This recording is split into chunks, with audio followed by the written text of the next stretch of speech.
வைகுந்த் ஹரியிடம், டே மச்சி, நான் சொல்றேன்னு தப்பா நினைக்காதடா. நீயும் வர்த்தினியும் பேபி பத்தி பிளானிங்ல எல்லாம் எதுவும் இல்லைல்ல. எவ்வளோ சீக்கிரம் முடியுமோ அவ்வளோ சீக்கிரம் குழந்தை பெத்துக்கணும் ஹரி. அப்பதான் நம்ம வாழ்க்கை முழுமை அடையும். அஞ்சலிய முதல்ல நர்ஸ் என் கண்ணில் காண்பிச்சப்போ அந்த ஃபீலிங்ஸு சொல்ல வார்த்தையே இல்லடா. அந்த நிமிஷத்துல இருந்து என் தேனுவை நான் இன்னும் அதிகமாக காதலிக்க ஆரம்பித்தேன். டே மச்சி, இன்னும் 3 மாசத்துல இதே காரணத்துக்காக நீ ட்ரீட் கொடுக்கணும், நான் ஃபுல்லாக குடிக்கணும் என சொல்லி விட்டு சிரிக்க, ஹரியும் புன்னகைத்து கொண்டே, நீ வசூல் பண்ணுறதில்ல இருடா என கிண்டல் செய்தாலும் ஹரியின் ஆசை கொண்ட மனது உள்ளுக்குள் ஏங்கதான் செய்தது. ஹரிக்கு பெண் குழந்தைகள் என்றால் கொள்ள விருப்பம். அதுவும் வர்த்தினியை காதலிக்க தொடங்கிய நாள் முதல் குழந்தையை வர்த்தினியின் சாயலில் கற்பனை செய்தே நிறைய நாட்களாக கடத்தியிருந்தான். ஹரி மனதிற்குள் நொந்து கொண்டான். இங்க குடும்பம் நடத்தவே வழியே காணுமாம், இதுல குழந்தைக்கு எங்க போறது? ஹரி மனதிற்குள் புலம்பி திக்க, இருவரும் பாரில் பணம் செலுத்திவிட்டு வெளியே வந்து தங்கள் இருப்பிடம் நோக்கி பயணத்தை தொடங்கினர். ஹரி வைகுந்தை அவன் வீட்டு வாசலில் இறக்கிவிட, அவன் புலம்பல் புரியாத வைகுந்த் சற்றே ஏறிய போதையுடன், என்ஜாய் யுவர் டே மச்சி, நான் வீட்டுக்கு கிளம்புறேன், நீ போய் என் தங்கச்சியை கவனி. டே சீக்கிரம் மாமாவை ப்ரொமோஷன் தாடா, பாய் மச்சி என்று ஹரியின் தோள்களில் தட்டிவிட்டு விடைபெற, ஹரியும் வேறு எதுவும் பேசாமல் வண்டியை தன் வீடு நோக்கி திருப்பினான். ஹரிக்கு ஏனோ வர்த்தினி அவர்கள் முதலிரவில் பேசிய வார்த்தைகளே நினைவில் நின்றன. என் விருப்பம் இல்லாம என்ன தொட்டா இதுக்கு முன்னால உங்க கூட பழகின பொண்ணுங்களுக்கும் எனக்கும் எந்த வித்தியாசமும் இல்லைன்னு நான் நினைக்க வேண்டி வரும் மிஸ்டர் ஹரி. அவளின் இந்த வார்த்தைகள் அவனுள் அன்று ஒரு சிலிர்ப்பை ஏற்படுத்த, கார் பார்க்கிங்கை அடைந்த ஹரி ஓங்கி அறைந்து தன் கோபத்தை மட்டுப்படுத்தி கொண்டான். அவன் உடலில் கலக்க ஆரம்பித்த செவ்வனே தன் வேலையை செய்ய தொடங்கியிருந்தது. ஹரி தள்ளாடியபடி நடையே சற்றே நின்று தன்னை சரி செய்து கொண்டு மேலும் நடக்கத் தொடங்கினான். அவன் வீட்டில் காலிங் பெல்லை அலறிவிட வர்த்தினி வந்து கதவை திறந்தாள். ஏன் லேட்? வர்த்தினியின் பேச்சு பாதியில் நின்றது. ஹரியை பார்த்து முகத்தை சுளித்து கொண்டே, குடிச்சிருக்கீங்களா என்று தன் மூக்கை மூடிக்கொள்ள, ஹரி வர்த்தினியை பார்த்து இழுத்து வைத்தான்.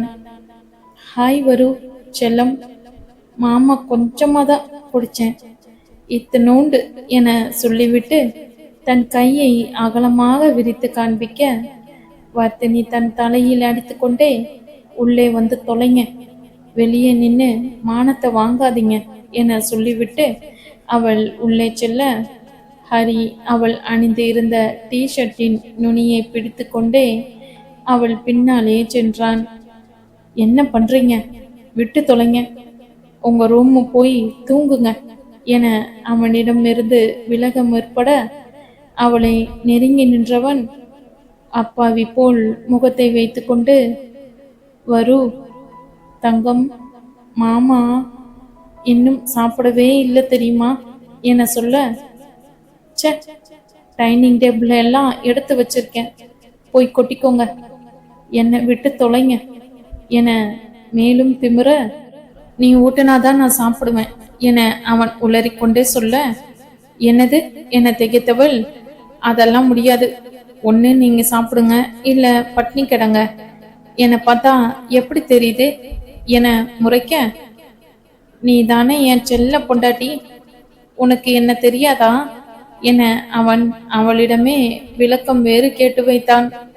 வர்த்தினி என்ன செய்வது என தெரியாமல் விழிக்க, அந்த தன் பாக்கெட்டில் இருந்த செல்போனை எடுத்தவன், இப்போ நீ எனக்கு ஊட்டி விடல, என் மாமியாருக்கு போனை போட்டு அத்தை அத்தை உங்க பொண்ணு எனக்கு ஊட்டி விட மாட்டேங்கிறான்னு சொல்லுவேன் என சொல்லிவிட்டு தன் கைபேசியில் நம்பரை தேட வர்த்தினி அதிர்ந்து போனாள். இம்ச, இந்த நேரத்துல போனை போட்டா அம்மா என்ன நினைக்கும்? மூளைக்கட்ட மனுஷன், காலில் இருக்கு உனக்கு கச்சேரி என்ற மனதிற்குள் அவனை வசைப்பாடியவள் இப்பொழுது இவனிடம் வம்பு வைத்து கொள்ளக்கூடாது என்ற நிலவரம் புரிந்தவளாக உடனடியாய் உதட்டில் ஒரு முறுவலை தேக்கி, மாமா மாமா நானே ஊட்டி விடுறேன், முதல்ல நீங்க உங்க ரூம்ல போய் ட்ரெஸ் சேஞ்ச் பண்ணிக்கிட்டு வாங்க மாமா என கோபத்தை அடக்கிய குரலில் ராகம் பாட, ஹரி அவளை பார்த்து மேலும் இழுத்துவிட்டு, ஹா, அத்தை பேரை சொன்னதும் என் பொண்டாட்டி எப்படி ஜெர்க் ஆகுறா, வரு மாமா 10 மினிட்ஸ்ல வர சரியா என்று அவளிடம் விடைபெற்றவன் தன் அறைக்குள் நுழைந்த 5 நிமிடத்தில் உரத்த குரலில் வரு வரு என்று அழைத்து கொண்டிருந்தான். வர்த்தினி இப்பொழுது எதை இழுத்துவிடப் போகிறானோ என்ற பதப்பதைப்போடு அறைக்குள் எட்டி பார்த்தாள். அங்கே ஹரி இருந்த நிலைமையை பார்த்தவளின் முகத்தில் தானே முறுவல் எட்டி பார்த்தது. ஹரி தன் நைட் பேண்டை தலையிலும் கையற்ற பனியனை காலிலும் புகுத்தி கொண்டு நடக்கப்படாத பாடுபட்டு கொண்டு இருந்தான். முகத்தில் பூத்த புன்னகையோடே அவனை அணுகியவள், ஏ லூசு மாமா, பேண்ட தலையிலும் பனியனை காலிலையும் போட்டுக்கிட்டு இருக்க, ஒழுங்கா சரியா போடு என சொல்லிவிட்டு விழுந்து விழுந்து சிரிக்க அவளை சற்று நேரம் உற்று பார்த்தவன், ஏண்டி பொண்டாட்டி சிரிக்கிற, இரு இரு நான் எங்க அத்தைக்கு போன் போடுறேன் என தடுமாறிக்கொண்டே போனை தேடி செல்ல, ஏய் இரு இரு எல்லாம் என் நேரம் என அவன் உடையை சரியாக அணிய விட்டாள். அடுத்து அவனை டைனிங் டேபிளுக்கு இழுத்து செல்ல அவள் பனியனை ஏதோ ரயில் விளையாட்டு விளையாடும் சிறுவனைப் போல பின்னால் பற்றி கொண்டே வந்தான். அவனை அமர வைத்து அவள் உணவினை ஊட்டிவிட விட்டால் விரல்களையும் சேர்த்து விழுங்கி விடுபவன் போல் அவன் அவள் விரல்களையும் சேர்த்தே சுவைத்து வைக்க வர்த்தினி அவனை மனதிற்குள் சரமாரியாய் வைத்து வைத்தாள்.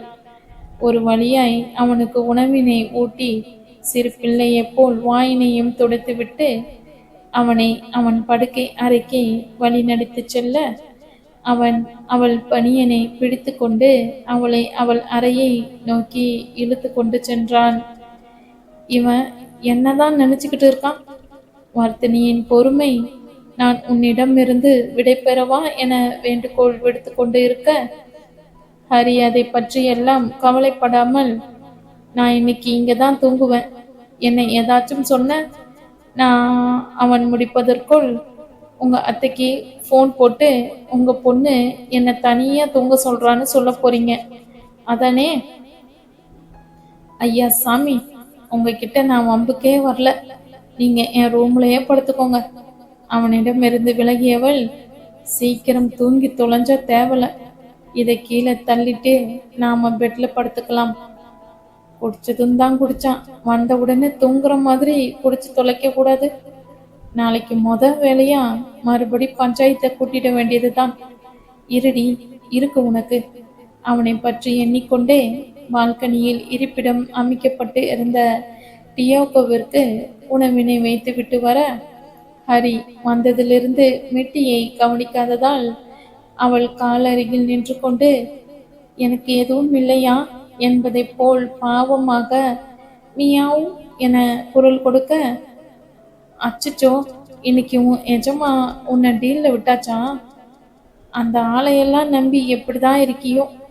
உனக்கு தெரியுமா, உன் பாஸ் இன்னைக்கு மட்டை சொல்வதெல்லாம் அதற்கு பொறுத்துவிடும் என்றும் தினுசில் தன் மனது குமரலை களையெல்லாம் அதனிடம் கொட்டி கொண்டே மிட்டிக்கு பாலை கொண்டு வந்து ஒரு பாத்திரத்தில் வைக்க, மிட்டி இவளை பார்த்து உற்சாகமாய் குரல் கொடுத்து கொண்டே 2 நிமிடத்தில் பாத்திரத்தில் இருந்த முழு பாலையும் காலி செய்துவிட்டு நிமிர்ந்து மீன் தொட்டியை பார்க்க, உன் பார்வை அங்கெல்லாம் போச்சு, டியோகோவை கலற்றி விட்டுடுவேன், எப்படி வசதி என முறைத்து கொண்டே கேட்க, மிட்டி சாதுவாய் ஒரு மியாவை எழுப்பிவிட்டு அதன் இருப்பிடமான சோஃபாவின் கீழ் சென்று உறங்கத் தொடங்கியது.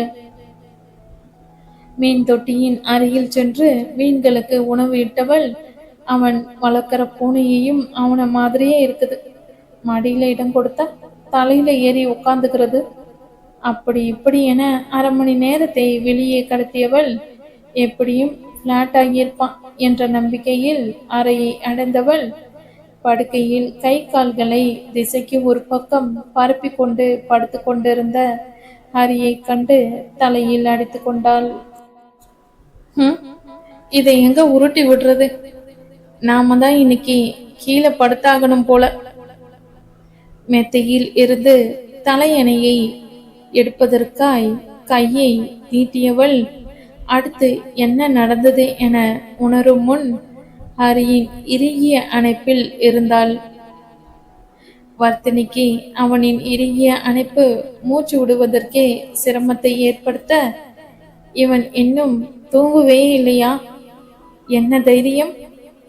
இனி யாருக்கு போன் போட்டாலும் கவலை இல்லை, அவனிடமிருந்து விடுபட்டே ஆக வேண்டும் என்ற ஊந்தலோடு அவனிடமிருந்து திமிரி தன்னை விடுவித்துக் கொள்ள அவள் போராட அவன் மௌனமாய் சிரிப்பது அவன் உடல் அதிர்வில் இருந்து அவளால் உணர்ந்து கொள்ள முடிந்தது. பற்களை கடித்து கோபத்தை மட்டுப்படுத்தியவள், மிஸ்டர் ஹரி, எனக்கு மூச்சு முட்டுது, ப்ளீஸ் என்னை கொஞ்சம் ரிலீஸ் பண்ணுங்க. நான் ஒன்றும் உங்க பில்லோ இல்லை. என்னை ரிலீஸ் பண்ணிட்டு நீங்க யாருக்கு வேணாலும் போனை போடுங்க. ஏன், நானே கூட உங்க போனை கொண்டு வந்து கொடுக்கறேன் என சொல்லிவிட்டு அவன் பதிலுக்காய் காத்து கொண்டிருக்க அணைப்பை சற்றே தளர்த்தியவன், நீ ரொம்ப மோசம் தெரியுமா? ஏண்டி என்னை தினமும் ஏமாத்துற? வைகுந்த் இல்ல வைகுந்த், அவங்க வீட்டுல மறுபடி சின்ன பாப்பா வரப்போகுதாம். நான் எத்தனை நாளா உன்னை மாதிரி சின்ன பாப்பா கேக்குறேன், நீ ஏன் தரவே மாட்டேங்கிற? என்னை பார்த்தா உனக்கு பாவமா இல்லையா? நான் ரொம்ப குட் பாய் தெரியுமா? நமக்கு பாப்பா பிறந்தா நான் அவளை நல்லா பார்த்துப்பேன். அரை குளறிய அவன் வார்த்தைகள் அவன் மனக்குமச்சலை வெளிப்படுத்த வர்த்தனியின் கண்களில் நீர் தழும்பிவிட்டது. எதையும் பேச முடியாமல் அவள் மௌனமாகிவிட ஹரி அவளின் தலையை தன் மார்பில் அழுத்தி கொண்டு அவள் காதுகளில், ஐ லவ் யூ வர்த்தினி, எப்பவுமே ஐ லவ் யூ என சற்று நேரம் திரும்ப திரும்ப சொல்லி கொண்டு இருந்துவிட்டு அப்படியே உறங்கியும் போனான். அவன் கரங்கள் இருபுறமும் அவளை சிறை செய்திருக்க வர்த்தினியால் வேறு புறம் அசையக்கூட முடியவில்லை. வேறு வழியின்றி அவன் நெஞ்சை மஞ்சமாக்கி அவள் துயில் கொள்ள என்றும் இல்லாத அமைதி அவள் நெஞ்சத்தை நிறைக்க வர்த்தினி ஹரியை விட ஆழமான தூக்கத்தில் அமிழ்ந்து போனாள். காலையில் முதலில் கண் விழித்தது ஹரிதான். அவனின் அணைப்பில் வர்த்தினியை கண்டவனின் முகம் ஒரு நொடி குழம்பி அடுத்த நொடி நேற்றைய நினைவுகள் எல்லாம் ஏதோ மங்கிய ஓவியமாய் அவனின் நினைவலைகளில் உலவ வர ஹரி வர்த்தினியை மெதுவாய் விலக்கிவிட்டு வேகமாய் குளியலறையை புகுந்தான். ஐயோ, எல்லாம் இந்த வைகுந்தால் வந்தது. இவன் இனி யார் யார பஞ்சாயத்துக்கு தலைவரை கூப்பிட போறாளோ? எதுக்கும் காது டாக்டர் கிட்ட அப்பாயின்மெண்ட் வாங்கி வச்சுக்க வேண்டியதுதான். இவ வேற இன்னும் எத்தனை நாள் மூஞ்ச தூக்கி வச்சுக்க போறாளோ? அவன் மனதிற்குள் புலம்பிக் கொண்டே குளித்து முடித்து வெளியே வர சமையலறை பாத்திரங்கள் எழுப்பிய சத்தம் வர்த்தினியின் கோபத்தை பறைசாற்றி கொண்டிருந்தது. ஹரி ஒன்றுமே தெரியாதவன் போல் ஹாலில் அமர்ந்து பேப்பரை படிக்க தொடங்க மிட்டி அவன் கால் அருகில் அமர்ந்து தன் நகங்களால் அவன் காலை சுரண்ட தொடங்கியது. ஹரி பூனையிடம் அமைதியான குரலில், ஏன் மிட்டி சும்மா இரு, அவ வேற கொலை வெறியில இருக்கா. இப்ப எதையாவது எடுக்க கிச்சனுக்கு போனா நான் கைமாதான் என சொல்ல பூனை அவனை பார்த்து, போடா நீயும் பாலும் என்பதை போல் கோவமாய் மியாவ் என கத்திவிட்டு சமையலறை வாயிலில் நின்று பரிதாபமாய் மியாவ் என்று குரல் கொடுக்க வர்த்தினி அடுத்த நொடி பாலோடு அங்கே நின்றாள். பூனைக்கு பாலை ஊற்றியவள் அதன் தலையை தடவி கொடுக்க, இது ரெண்டும் எப்ப ராசியாச்சு? ம், ஒரு நாள் பால் ஊத்தலன்னு அவ கூட கூட்டணி போட்டுருச்சோ? இந்த மிட்டி பூனைக்கு பாலை ஊத்த தெரியுது, புருஷனுக்கு காப்பி கொடுக்க தோணுதா? எல்லாம் நான் வாங்கி வந்த வரம். ஹரி தன் பாட்டிற்கு மனதிற்குள் புலம்பிக் கொண்டிருக்க, வர்த்தினி அவன் அருகில் சூடான காப்பி கோப்பையை நக்கென வைத்தாள். ஹரியும் அவளுடன் வம்பு எதுவும் வளர்க்காமல் காப்பி கிடைத்தால் போதும் என அதை எடுத்து அருந்த தொடங்கினான். அன்று முழுவதும் ஒருவருக்கு ஒருவர் பேசிக்கொள்ளவே இல்லை. அவன் தன் மடிக்கணினியில் மூழ்க, வர்த்தினி தங்கள் துறை சார்ந்த புத்தகத்தில் மூழ்கிவிட்டாள். சாப்பிட்டு வேளைகளில் அவனுக்கு பரிமாறிவிட்டு தானும் அமைதியாய் உண்டாள். இரவு 7 மணி நெருங்குகையில்தான் வர்த்தினிக்கு அது நினைவு வந்தது. வர்த்தினி அலுவலக பென்டிரைவை கார்த்திக்கிடம் கொடுத்து அதில் இருந்த சில தகவல்களை புள்ளி விவரமாக மாற்றித்தர சொன்னது. நாளை திங்கட்கிழமை அலுவலகம் சென்றதும் சர்மா இந்த தகவல்களை கேட்பாரே, என்ன செய்வது? இரவாகி விட்டதனால் தனியாகவும் செல்ல முடியாது. அவள் குறுக்கும் நெடுக்கும் சிந்தனையுடன் நடையிடுவதைக் கண்ட ஹரி பொறுக்க முடியாமல், என்ன வேணும் வர்த்தினி? மிட்டியோட அக்கா மாதிரி ஏன் குறுக்கும் நெடுக்குன்னு அலைஞ்சுக்கிட்டே இருக்க என கேட்க, வர்த்தினி மொட்டையாய், என் ஆஃபீஸ் பென்ட்ரைவ் காத்திக்கிட்டே இருக்கு, நாளைக்கு கண்டிப்பா வேணும். ஃபோன் பண்ணா அட்டன் பண்ணவே இல்லை, அதான் என்ன பண்ணலான்னு யோசிச்சேன் என அவள் பேசி முடிக்கவும் தன் கார் சாவியினை கையில் எடுத்தவன், சரி வா, அவன் பிளாட்டுக்கு போய் பென்ட்ரைவை வாங்கிட்டு வந்துடலாம் என சொல்லிவிட்டு முன்னே நடக்க, வர்த்தினி வேறு ஏதும் பேசாமல் கதவை பூட்டிவிட்டு அவன் பின்னால் நடந்தாள். இருவரும் கார்த்திக் தங்கி இருந்த பிளாட்டை அடைய ஹரி காருக்குள் இருந்து கொண்டே, நீ போய் பென்ட்ரைவ் வாங்கிட்டு சீக்கிரம் வா, நான் இங்கேயே வெயிட் பண்றேன் என காரில் இருந்த மியூசிக் சிஸ்டத்தை ஆன் செய்ய, இவன் வெட்டி பந்தா போகாதே என மனதிற்குள் அவனை திட்டிவிட்டு கார்த்திக் பிளாட்டை அடைந்து அழைப்பு மணியை அலறவிட்டாள். கார்த்திக்கின் பிளாட்டில் நண்பர்கள் அனைவரும் கூடியிருந்தனர். தீபன் கார்த்திக்கை நோக்கி, இந்த நேரத்துல யாருடா உன்னை தேடி வருவா என கேட்க, சந்தோஷ் பீஸா ஆர்டர் பண்ணி இருந்தோம்ல, ஒருவேளை டெலிவரி பாய் வந்திருப்பான், நீ போய் பாருடா என கையில் இருந்த சிக்கன் லெக் பீஸை சுவைத்து கொண்டே செல்ல, தீபன் அது டெலிவரி பாய் தான் என்ற உறுதியோடு கையில் வைத்திருந்த வஸ்துவை பற்றிய கவலை சற்றும் இல்லாமல் மறுமுறை அலறிய அழைப்பு கொண்டே கதவை பாங்கன திறக்க, வெளியே நின்று மணிக்கு எஸ் கமின் என பதில் அளித்து கொண்டிருந்த வர்த்தினியை கண்டு அவன் மூச்சை நின்றுவிட்டது. ஹாய் தீப், நீயே இங்கதான் இருக்கியா? கார்த்திக் எங்க என பேசிக்கொண்டே உள்ளே நுழைந்தவள் நடு ஹாலில் பரப்பி வைக்கப்பட்டிருந்த பொருட்களை நம்ப இயலா அதிர்ச்சியோடு நோக்க, வர்த்தினியை கண்ட அதிர்ச்சியில் கார்த்திக்கும் நாதனும் எழுந்து நிற்க, அவள் தீபனை வேகமாய் திரும்பி பார்க்க, அவ்வளவு நேரமும் தீபன் கையில் இருந்த பாட்டில் அதிர்ச்சியில் அவன் கையில் இருந்து விடைபெற்று உருண்டு வந்து தரையெல்லாம் வெள்ளம் நுரை பரப்பிக்கொண்டே அவள் காலடியில் வந்து நின்றது. சந்தோஷின் வாயில் இருந்த சிக்கன் லெக் பீஸ் அதிர்ச்சியில் அவன் வாயில் இருந்து நழுவி கீழே விழுந்தது. அதை கவனிக்கும் மனநிலையில் எல்லாம் அவன் இல்லை. அருகில் இருந்த பாத்ரூம் கதவை திறந்து கொண்டு வெளியே வந்த நந்தன், இன்னும் எவ்வளோ நேரம்டா குடிப்பீங்க?